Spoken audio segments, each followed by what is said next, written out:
ઝઘડિયા તાલુકાના રાજપારડીથી નેત્રંગને જોડતા 25 કિલોમીટરનો રસ્તો અત્યંત બિસ્માર હાલતમાં છે. માત્ર અડધો કલાકમાં પસાર કરી શકાતા રસ્તા ઉપર હાલ 1.5 થી 2 કલાકનો સમય લાગી રહ્યો છે. અત્યંત ધૂળિયા બનેલ રસ્તાને કારણે રાજપારડીથી રજલવાડા ગામના ત્રસ્ત લોકો દ્વારા આજે ગુજરાતના મુખ્યમંત્રીને સંબોધીને ઝઘડિયા પ્રાંત અધિકારીને આવેદનપત્ર આપવામાં આવ્યું હતું. ચોમાસાની શરૂઆતથી જ ઝઘડિયા તાલુકામાં મુખ્ય માર્ગ સહિત આંતરિક માર્ગ ઉપર મસમોટા ખાડાઓનું સામ્રાજ્ય સર્જાયું છે. વડાપ્રધાન નરેન્દ્ર મોદીના ડ્રીમ પ્રોજેક્ટ એવા સ્ટેચ્યુ ઓફ યુનિટીને જોડતા રસ્તા સહિત અંતરિયાળ ગામોને જોડતા રસ્તાઓ હાલ સદંતર બિસ્માર હાલતમાં છે. જવાબદારી તંત્ર દ્વારા રસ્તાની નક્કર સમારકામને બદલે અંકલેશ્વરથી રાજપીપળા સુધીના રોડ ઉપર માત્ર ખાડાપુરી સંતોષ માણવામાં આવી રહ્યો છે, તો બીજી તરફ રાજપારડીથી નેત્રંગને જોડતો 25 કિલોમીટરનો રસ્તો પણ સદંતર બિસ્માર હાલતમાં હોય સદંતર રસ્તો ધૂળિયો રસ્તો બન્યો છે. રાજપારડીથી નેત્રંગ સુધી રસ્તા ઉપર સતત ભારે વાહનોની અવરજવર રહેતા આ રસ્તો ધૂળિયા રસ્તા તરીકે ઓળખાઈ રહ્યો છે. સદર રસ્તા ઉપર શાળાઓ આવેલી છે, તો સદર રસ્તા ઉપર નજીક રહેતા લોકો અને તેમના વેપારને પણ ભારે નુકસાની વેઠવાનો વારો આવ્યો છે. માત્ર અડધો કલાક માત્ર પસાર થતા રસ્તા ઉપર હાલ 1.5 થી 2 કલાક જેટલો સમય લાગી રહ્યો છે, તો સમયની સાથે ઈંધણનો પણ વ્યય થઈ રહ્યો છે. સદર રસ્તાથી ત્રસ્ત બનેલ રાજપારડીથી રજલવાડાના ગ્રામજનોએ આજે ગુજરાતના મુખ્યમંત્રીને સંબોધી પ્રાંત અધિકારી ઝઘડિયાને આવેદનપત્ર આપ્યું હતું. આવેદનપત્ર જય ભારત. આજરોજ અમે જે સ્ટેટ હાઈવે નંબર 163 અને સ્ટેટ હાઈવે નંબર 164 કે જે સ્ટેચ્યુ ઓફ યુનિટીને જોડતો રસ્તો છે અને એક રાજપાડીથી નેત્રંગને જોડતો રસ્તો છે, આજે આ બંને રસ્તાની હાલત એટલી ખરાબ સ્થિતિમાં મુકાઈ ગઈ છે કે તમામ વર્ગના લોકો આજે દુઃખી થઈ ગયા છે.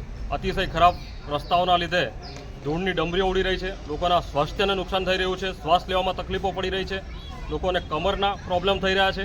ત્યારે આજે આ ભાજપની તાનાશાહી સરકાર જ્યારે વિકાસ પર્વની ઉજવણી આજે કરી રહી છે, ત્યારે ખરેખર એ શરમજનક બાબત છે કે હાનો વિકાસ એ લોકો કરી રહ્યા છે. આજે સમગ્ર લોકો દુઃખી છે.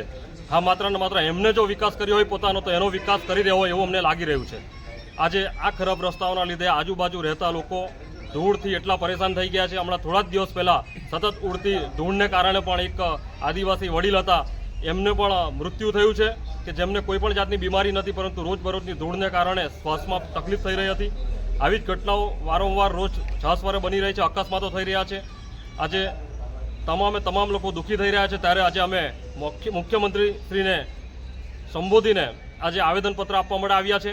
અમારી માંગણી એ જ છે કે 3 દિવસમાં જો યોગ્ય રીતે પાણીનો છંટકાવ કરીને રસ્તાઓનું મેન્ટેનન્સ નહીં કરવામાં આવે તો 5 દિવસ પછી અમે સમગ્ર આ વિસ્તારના લોકો સાથે રસ્તા લોકો આંદોલન કરીશું.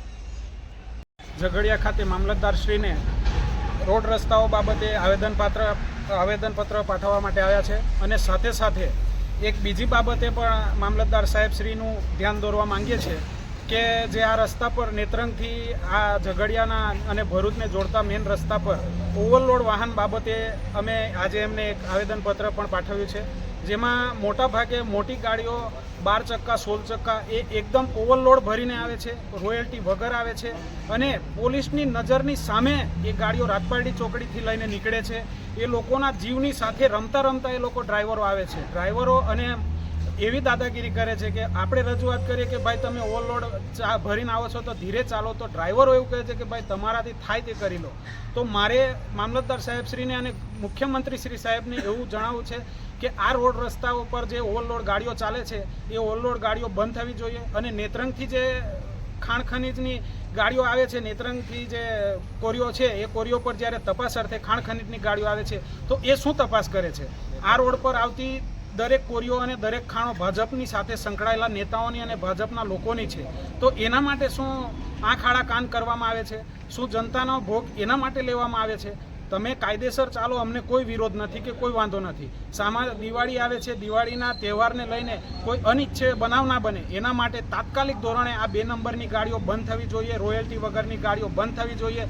અને જો 2 દિવસ આ અમે જે અલ્ટિમેટ આપ્યું છે એના અનુસાર જો એ ગાડીઓ 2 નંબરની ગાડીઓ અને ઓવરલોડ ગાડીઓ બંધ નહીં થાય તો અમે જાતે જે ગાડીઓને રોકી અને પોલીસના હવાલે કરીશું, જે આપ આવેદનપત્રને આપના માધ્યમથી અમે કહેવા માંગીએ છીએ.